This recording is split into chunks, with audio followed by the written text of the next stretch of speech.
earth. Do you remember?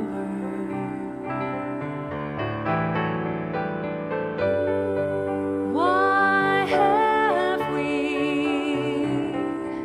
taken birth? Do you remember?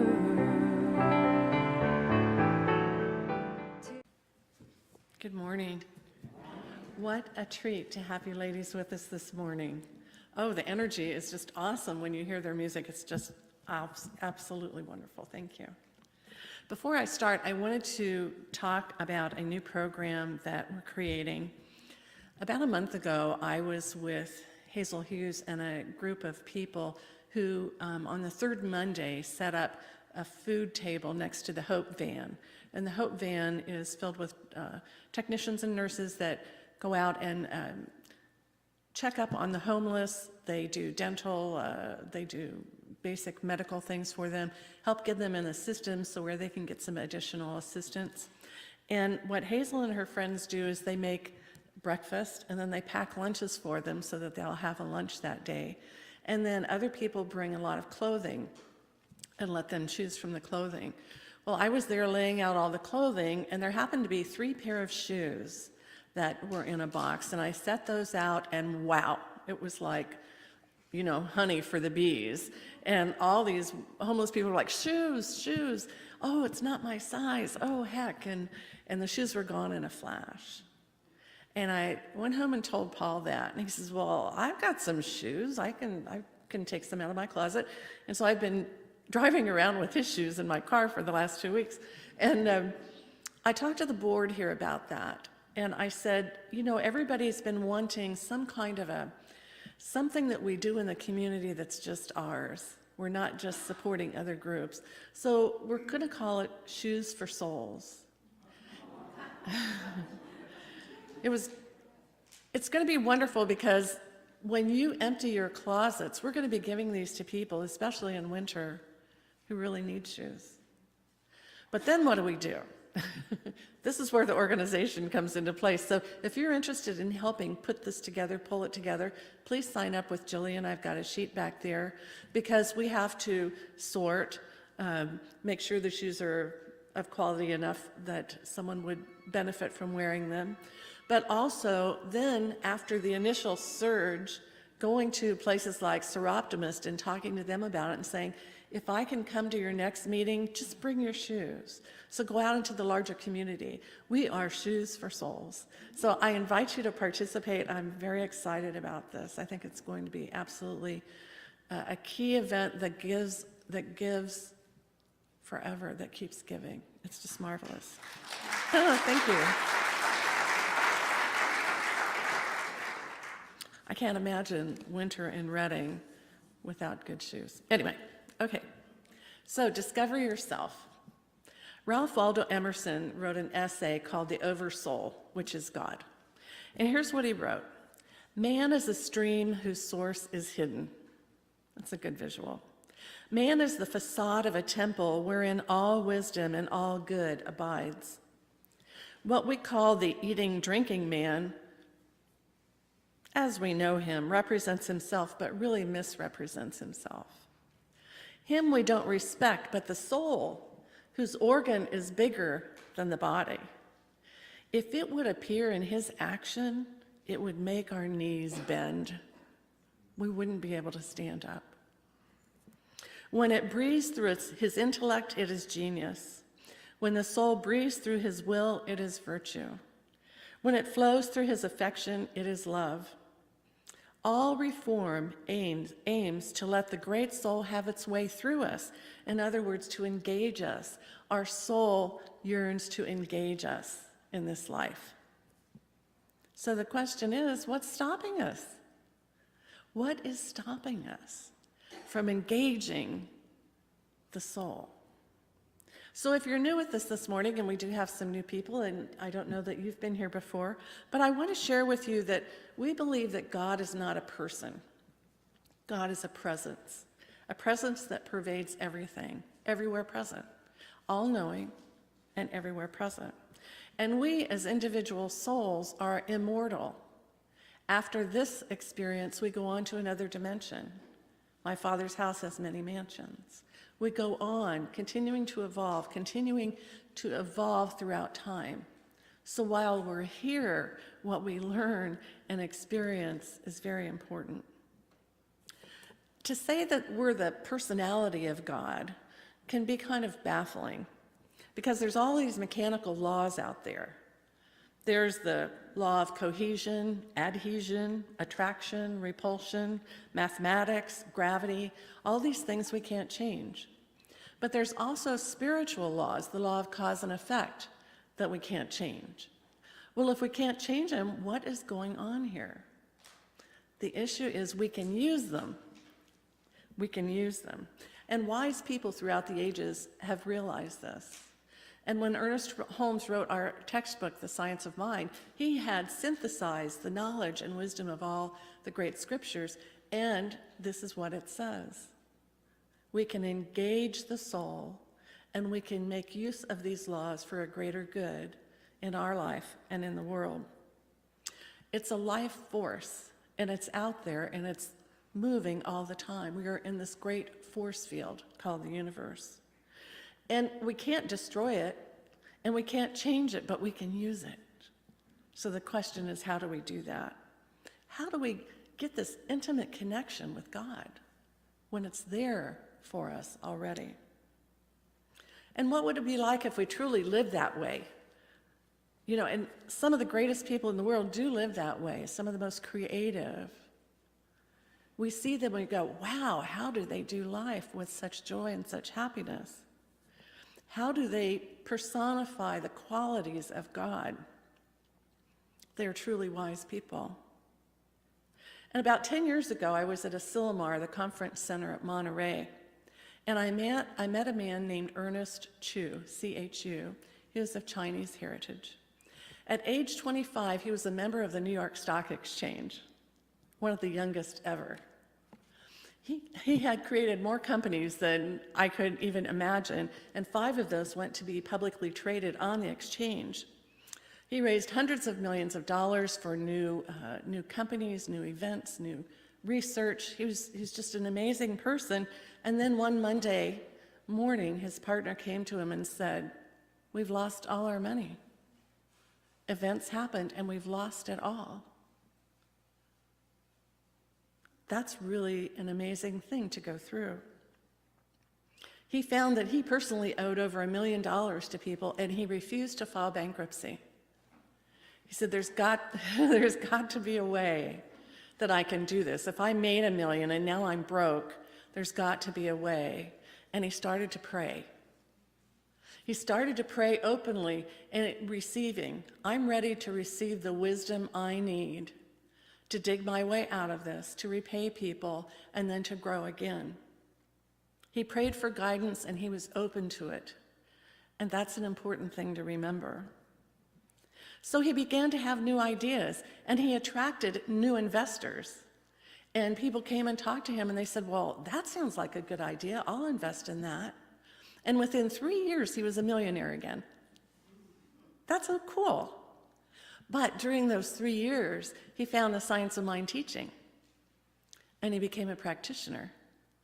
And then he went on to become a minister. And he's now one of the ministers at our Fort Lauderdale, Florida church, which is how I met him at the conference. Incredible guy. And so he went on to teach what happened to him and what he learned. And what he learned is that the flow of prosperity doesn't start out here, it starts in here. It starts in here. It starts with our connection. It isn't about money on the inside, it's the attributes that we have, the assets that we have on the inside. Did I say that wrong? I might have said it wrong. It's not about money on the outside, it's about our spiritual assets on the inside. He created this model about it, and it's called soul currency. That you as a soul, as an individual being, have tremendous currency and value in the world. It's the spiritual energy that, like money, it can be shared, it can be traded, it can be given away. It's your real currency. And it's not symbolic or ego-driven like money. It's real currency that you give. And each of us embodies that in our own way. You know, some people are more generous, some people are kind, some people are smart, some people are optimistic. Hopefully there's a few in this room. So our spiritual assets are how we contribute to the world. And obviously, every one of you is different. So they are very tangible assets. And when we spend more time paying attention to them, they open up and blossom and grow. And so I encourage you, if you've been spending more time accumulating things than you have on polishing your spiritual assets, I encourage you to think about that, because it'll change everything. So Ernie came up with 4 categories of spiritual assets. I just love this. The first one is intuition and guidance.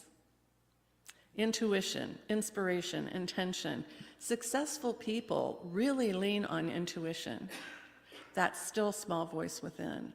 They listen and they pay attention. Should I invest in A, B, or C? Should I buy this or that? Should I go here or there? Should I take this partner or that? Intuition, intuition. And guidance is a message more from the outside of us. It's the synchronicity of life. I showed up at the right time at the right place. I meant to call so-and-so and they called me. The synchronicity of guidance that's always moving in our life. Here at the center we have ministers and practitioners, and particularly the practitioners are really good at this. They've done a real polished job on intuition and guidance. That's so when they meet with you and you would like an affirmative prayer done, they listen, then they listen, then they listen, and then they listen some more. And they're listening not just to you, but to the still small voice. And they are guided to what that focus of the prayer should be. What should that third step be? What is it that I can accept for you that will enrich your life? Well, the second spiritual asset is creativity. Now, you know what creativity feels like. You wake up in the morning and go, oh, I'm going to do this, and it feels really good, and you get really energized. Luckily, every Sunday, Patty Haggard is really excited about making our flower arrangement. It's her creativity. She just loves it. And you look at that, and it makes you feel good. So we can appreciate other people's creativity. But we can also remember the moment when we had that creative urge and, oh, no time today, can't do it. And so we just kind of stuff it. That's one of the things I need to get better. I am getting better at every day. I don't need to spend 10 hours here a day. I can do a little creativity on my own. And so we have to think about, what is your creative urge? What is it that you think, oh gosh, I could do that? Maybe it's even weeding a garden or something. But pay attention to that level of creativity. Sharon McKelvey is an artist here at the center, and she paints the most exquisite pictures. And she told me, when I start to paint a picture, I go into a zone and I don't know what I'm doing. But when I come out of it, I go, oh my God, look at that. And I have one of her pieces, and it's a watercolor of the Sundial Bridge, and it's breathtaking. But that's that creativity. So we can really see it in others, maybe sometimes more than we can see it in ourselves. But there's something in you that has that creative urge, and I invite you to really pay more attention to it. So are we blocked in our creativity? And if we are, it's time to do something to remove that block. And one of the opportunities here at the center is we have 16 SEVA teams. SEVA is selfless service to God. Every team does something here, whether it's music, cleaning, landscaping. We have the children's team, we have the prosperity team, we have the endowment committee. All of these teams have people on them who love to get together and be creative. And if you're blocked in any way, I encourage you to jump on one of these teams, get to meet some new friends, but also get into the thrill of being creative around here, because you can feel it. This display was made with love. It wasn't just thrown together. And that's how creativity works. The third asset he talks about is our higher personality traits. Kind of a tongue twister. Our higher personality traits, which are empathy, generosity, harmony, optimism, kindness. I know we have a lot of optimists in this room. No matter what's happening out there in the world, there's optimism here. And these traits come from our personal values that we've had instilled in us all through our life. So we celebrate people that really, they just are overflowing with these qualities: kindness, generosity, opportunity, or harmony. And often they're people like a social worker or a fireman or a policeman. But there are a lot of optimists here in the center because they give to this spiritual home. They keep the checkbook in the black. They keep the center polished. They give classes. They give workshops. They give of their time, their talent, their treasure. So many people give what they can and what they have to what fills them creatively in their generosity, harmony, kindness, and optimism. The fourth spiritual asset is knowledge and skills, and that comes from the schooling we had, or maybe a mentor that we had, or a job that we had. We learn skills on how to work in life when things don't go right. We learn inner strength. We learn how to go around an obstacle or not let something block us. So knowledge is very important, and that's why we give so many classes here. Because if it's not just deep spiritual, it could be knowledge that your mind can use in dealing with difficult people, or a job that you don't like, or a job that you love, how to make it even better. You know, when I was in college, I had to take physics and chemistry. I went to every teacher and department head. I said, I don't need that. I do not want to take physics and chemistry. And they said, sorry, you have to take it anyway. So I buckled down, and I didn't really try that hard. I came out with a C, which was okay. But I wanted to get out of it. But I can't tell you how many times in my life I've used that knowledge. And I'll pull it out of the ethers. Like, oh my God, I'm glad I took that I'm glad I took that really difficult class, in college, and that knowledge it's in the knowledge of the universe. And I can tap into it, which is just really great. But talk about skills and knowledge. One of the most challenging things here at the center for the last 10, 15 years has been those pillars out there at the entry, because they are dry rotting from the inside out. And I can't tell you how many great minds have tried to figure out what to do. Well, Fred Erickson's maintenance team, a lot of great guys, Ray, Bob, at least a dozen of them, they got together and put their knowledge together and figured out how to fix them. And it took several weeks and a lot of interesting work. And I was so tickled the other day to see people out there painting them because now they're all fixed. Do they look brand new? No, but they're not rotting anymore. And that's really great. I mean, that knowledge level is just great. So great job, guys. Great job, Fred. When Ernie Chu teaches classes about this, about these aspects of our talent, he says, pick one of your least utilized assets. So of all the ones I've mentioned this morning, I invite you to think of one of these assets that you use the least amount. It could be generosity, kindness. It could be intuition, guidance, creativity, anything. Pick one. Now he says, be prepared because we're going to sell it on eBay. So he says, write an ad for your asset. And it's got to be dynamite if anybody's going to buy it. And it's got to have a super, super great headline. So let's just say the asset is kindness. Now you have to put a price on it. So when he asks his students, what kind of price do you put on this asset that you use the least? A lot of times they'll say, oh, $1 trillion. Oh, $1 billion. And he said, everything has a price, but think of what you're saying. If you don't value this asset, and yet you'd sell it if somebody gave you $1 billion, $1 trillion, what is really going on here? And he said the thing that's happening is that asset was the weakest link in that person's personality, their weak link. So if you had one of those, and you were thinking about what you might want to sell it for, think that it could very well be the weak link in your spiritual journey, in your fulfillment of life. It's really an important thing to think about. And then he has his students list all of these assets and price every one of them and total it up. And he said they're almost always in the billions and billions of dollars. That's how valuable your assets are to you and your life.